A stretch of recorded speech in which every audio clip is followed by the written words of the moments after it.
to my channel di Discuss Yuk. Jadi di video kali ini karena banyak banget yang komen ke Instagram aku, nge-DM ataupun misalnya komen di YouTube channel aku yang video tentang intellectual capital, gimana sih rumus intellectual capital itu seperti apa, kemudian yang umumnya itu seperti apa. Nah, yang biasanya umumnya pakai rumus Pulik, dan gimana sih cara bacanya di laporan keuangan rumus Puliknya itu sampai nanti jadi akhir angka finalnya. Nah, aku bakal bahas di video kali ini, so stay tune.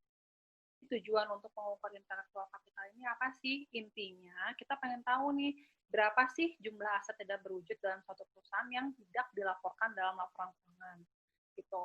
Dan perhitungannya gimana? Jadi yang pertama ini kita menghitung value added atau VA disingkatnya. Dalam value added ini nanti baru kita bisa mendapatkan value added physical capital atau value added capital employee namanya. Value added capital employee. Jadi setelah kita mengukur value added, baru kita bisa mengukur value added capital employee. Nah, value added capital employee ini apa? Jadi dipengaruhi dari sumber daya dan struktur kapital sendiri. Jadi setiap dari satu unit dari capital employee ini bakal menghasilkan berapa sih tingkat pengembalian dari suatu perusahaan itu. Intinya satu unit dari capital employee itu punya nilai yang lebih dibandingin perusahaan yang nggak menerapkan capital employee yang baik gitu. Kemudian yang step kedua ini jadi satu rumus ya, yang value added dan value added capital employee.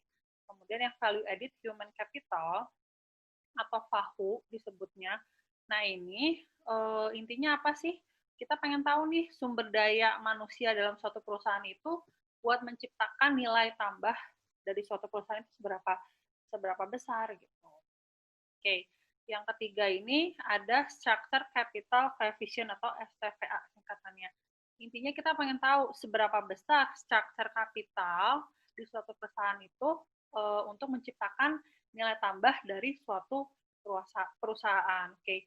Jadi value creation ini intinya apa sih? Pengen meningkatkan seberapa besar kontribusi dari structure capital dan human capitalnya. Gitu. Dan yang keempat, baru kita bisa menghitung value added intellectual capital atau VAIC-TM. Nah, berarti rumusnya ada 4 step, tapi karena tadi value added dan value added capital employee yang di atas, kita pecah jadi 2 rumus gitu. Jadi sebenarnya ada 5 step. Gitu. Karena di sini sebenarnya ada perhitungan 4, tapi sebenarnya ada 5 step tahapnya. Oke, tahap yang pertama ini kita mengukur value added. Nah, value added ini dapat dari mana? Out dikurangi dengan in. Nah, out ini apa? Total penjualan ditambah dengan pendapatan lain-lain atau other income. Nah, ini out kita masukkan ke sini. Kemudian input atau in. Nah, ini apa? Beban penjualan ditambah dengan biaya lain-lain. Tapi kita keluarkan dulu nih beban karyawannya. Baru kita bisa masukkan input ini ke dalam rumus value added ini. Kayak ini yang rumus pertama. Nah, rumus kedua itu ada value added, yaitu dapat dari operating profit atau laba operasi suatu perusahaan ditambah dengan employee cost atau beban karyawan, beban gaji secara keseluruhan, ditambah depresiasi secara keseluruhan, di sini D, ditambah amortisasi atau amortization, dimasukkan namanya A di sini. Jadi OP ditambah EC ditambah D ditambah A. Nah, mau pakai rumus yang mana? Ini bukan dihitung ini satu, kemudian ini satu dapat angka, enggak. Tapi bisa pilih antara yang value added yang atas, atau misalnya kamu mau pakai yang value added yang bawah. Nah, ketika yang pakai yang bawah ini sebenarnya lebih detail sih, dan lebih lebih memudahkan kalian ketika menghitungnya nanti. Nah, aku biasanya pakai yang ini, yang kedua. Oke. Yang tahap kedua, ini baru kita mengukur value added capital employee atau VACA. Nah, VACA ini dapat dari mana? Dari value added dibagi dengan capital employee. Nah, kita kan udah tadi dapat angka nih dari tahap 1 value added-nya. Ini dimasukkan ke tahap 2 value added yang ini. Nah, dibagi dengan capital employee, itu apa? Dana yang tersedia atau ekuitas dan laba bersih gitu. Baru kita bisa dapat VACA. Tahap ketiga. Nah, tahap ketiga ini kita menghitung VAHU atau value added human capital. Nah, VAHU ini dapat dari mana? Dari value added dibagi dengan human capital. Value added-nya mana? Tadi ada di tahap ke-1 kan, kita udah hitung nih di sini. Human capital-nya dapat dari beban karyawan gitu. total gaji secara keseluruhan, beban karyawan itu.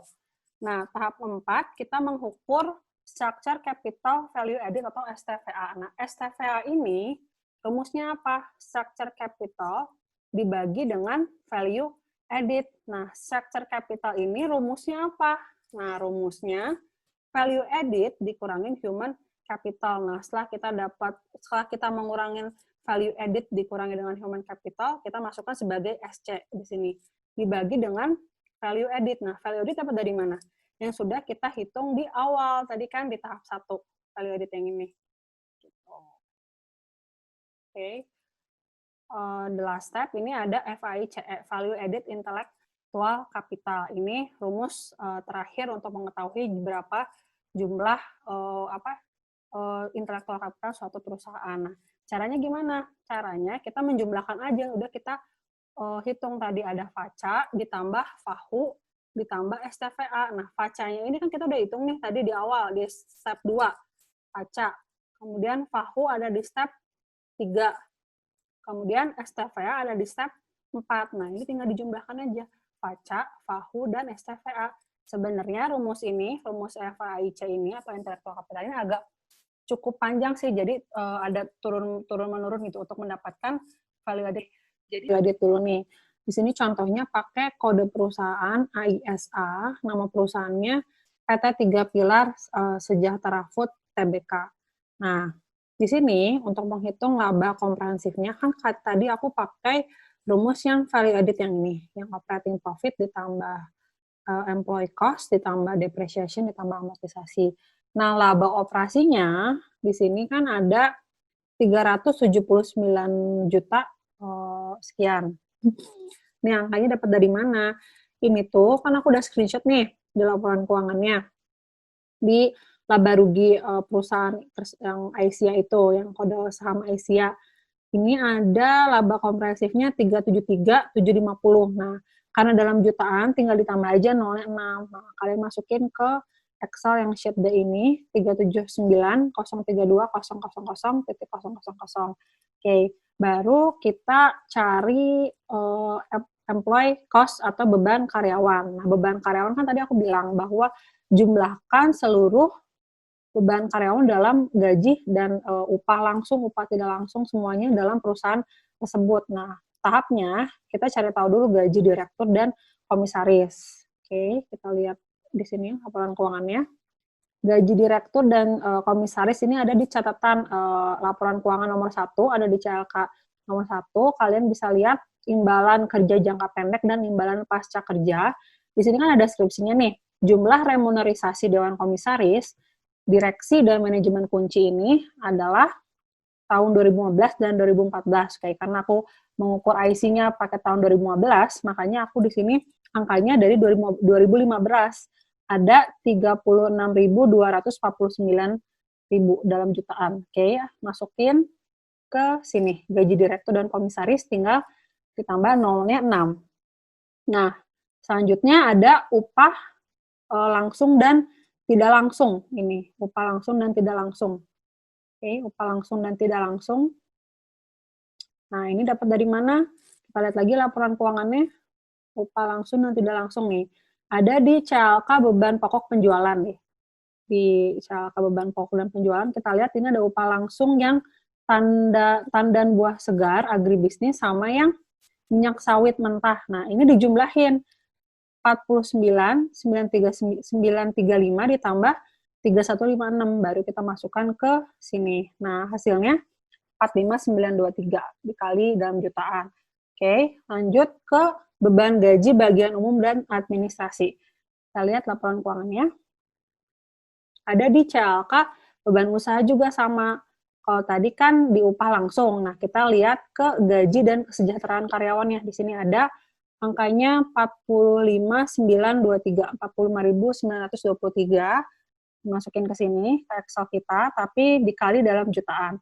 Oke. Nah, untuk nama-namanya kalian jangan berpatokan dari yang aku kasih contoh di slide ini, di video ini, karena kan setiap perusahaan itu punya nama yang berbeda-beda. Bisa aja namanya gaji karyawan di sini, nggak ada gaji dan kesejahteraan karyawan. Jadi kalian nggak bisa berpatokan dengan nama yang ada di sini, tapi namanya gaji ya pasti kan kalian tahu lah. Di sini tinggal cari aja gaji perusahaan itu, gaji perusahaan tersebut itu berapa gitu menggaji karyawannya. Oke, di sini ada beban gaji bagian umum dan administrasi. Ini ada di CLK beban usaha juga, tapi ada di bawahnya umum dan administrasi. Kalau tadi kan penjualan, yang ini ada umum dan administrasi. Nah, di sini namanya gaji dan kesejahteraan. Ada tahun 2015 ini 126.989. Kita masukin ke sini. Kolom yang H 126.989 dalam jutaan. Oke, kemudian biaya pensiun jangan lupa juga, karena kan ini bagian dari beban karyawan. Nah, beban pensiun ini kita lihat di laporan keuangannya. Ini kita lihat ke nilai kini kewajiban imbalan pasti, itu ada aktuarinya ada 7.043. Karena dalam jutaan kita masukin 7 miliar 43 juta. Nah, dikali 0,6. Nah, baru kita jumlahkan nih total beban karyawan itu penjumlahan dari gaji direktur dan komisaris ditambah dengan upah langsung dan tidak langsung, ditambah dengan beban gaji bagian penjualan, ditambah dengan beban gaji bagian umum dan administrasi, ditambah dengan biaya pensiun. Nah, itu namanya total beban karyawan gitu. Oke, pertanyaannya pasti kalian ada pertanyaan gini deh. Kenapa sih kok laba komprehensifnya nggak dimasukin depresiasinya? Nah, kalau kita lihat balik lagi nih ke laba komprehensif itu kan sebenarnya udah include depresiasi dan amortisasi, ada di beban usaha atau beban lainnya, CLK-nya gitu, antara ini atau beban usaha atau beban lainnya. Nah, itu udah include di beban usaha atau beban lainnya di depresiasi dan amortisasi itu, makanya nggak ditambahin lagi. Jadi kalau misalnya nanti ditambahin depresiasi dan amortisasi itu malah jadi double kalian ngitungnya gitu. Jadi jangan bingung, kok kenapa sih depresiasi dan amortisasinya nggak ditambahin? Enggak, karena kan udah include ke laporan komprehensif ini, udah kalian masukin gitu. Tinggal ditambahin aja beban karyawannya di sini. Nah, baru value added itu dapat dari laba komprehensif ditambah dengan beban karyawan. Nah, karena kalau kita lihat rumusnya nih, ini FAIC, itu kan kalau misalnya kita lihat rumusnya itu value added. Nah, value added itu kan ada operating profit, laba operasi nih.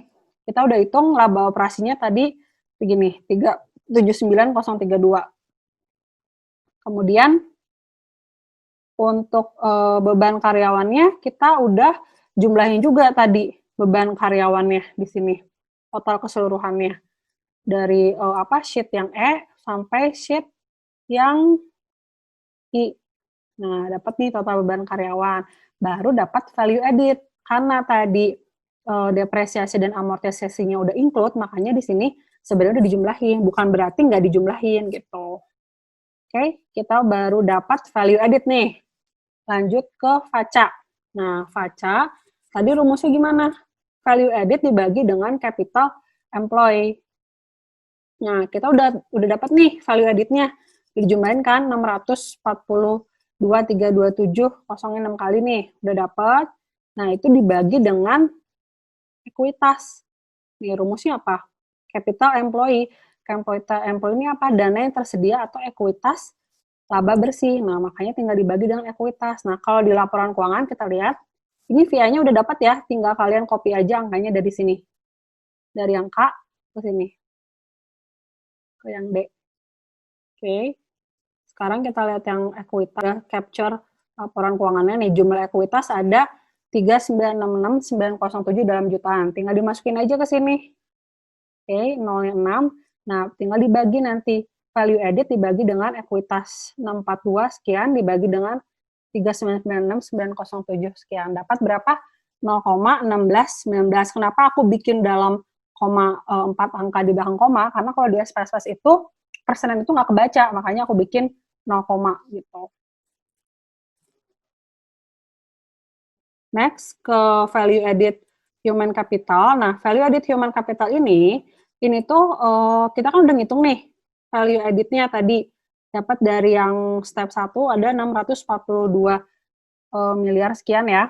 Nah, untuk human capital, beban karyawannya kita udah, nah ini kan total beban karyawannya 262.295.000. Nah, tinggal dimasukin aja di sini, udah nge-revert rumusnya, sorry, biasa deh sini biar kelihatan. Nah, ini udah ada, aku tinggal nge-revert ke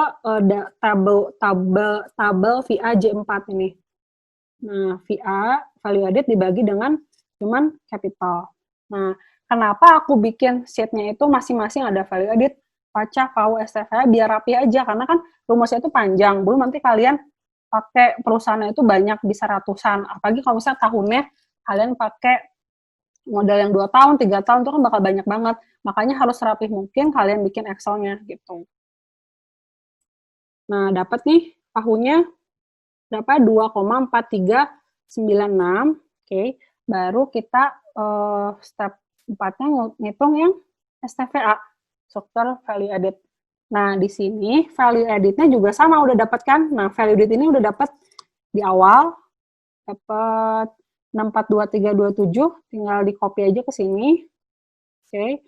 Kemudian structure capital-nya dapat dari mana? Kalau di rumus nih, kalau misalnya kita lihat rumusnya, itu ada value added dikurangi dengan human capital. Nah, value added-nya kita udah ngitung tadi. Nih, 642.327 dikurangi dengan human capital mana? Ini kan beban karyawan 263.295 dimasukin ke STVA, ke structure capital. Nah, baru nanti STVA itu rumusnya kita lihat ada structure capital dibagi dengan value added. Makanya di sini 642 dibagi dengan 379. Jadi si SC ini kita harus cari dulu PA dikurangi dengan HC gitu. Dan the last step itu ada value added intellectual capital. Ini tahap terakhir nih. Panjang kan? Jadi FACA kita udah hitung nih. FACA tadi berapa? Masukin deh. 0,1619 masukin ke sini. Oke, yang sheet D, yang sheet E kelihatan nggak? Sorry. Yang sheet E itu ada FAHU. FAHU-nya dapat tadi 2,4396 dan STVA di sini ada berapa? 0,5901. Masukin 0,5901 baru dijumlahin FAIC-nya. Aku sum FACA ditambah FAHU ditambah STVA. Sesuai nggak dengan rumusnya? Sesuai dong, kita cek deh. Nah, FAIC, FACA ditambah FAHU ditambah dengan STVA. Nah, ini langkah-langkahnya. Makanya aku bagi stepnya nih yang diwarnain ada warna hijau, merah, kuning, ungu, sama abu-abu. Nah, biar rapih gitu. Biar enak aja, kalian kan kalau udah ngitung FACA tinggal kalian linkin aja. Ini jadi belajar Excel ya. Sekalian ke FACA, kalian linkin ke FACA, terus kalian drag, itu udah ngerumus otomatis gitu. Jadi memudahkan kalian juga. Segini aja sih video dari aku. Semoga bermanfaat buat kalian dan jangan lupa di like, di subscribe, di komen kalau misalnya kalian bingung atau misalnya ada beberapa pertanyaan dan misalnya mau ngasih ngasih kira-kira konten menarik buat nanti video berikutnya apa, boleh banget. Dan jangan lupa follow Instagram aku, gampang banget di @icanadia. Dadah.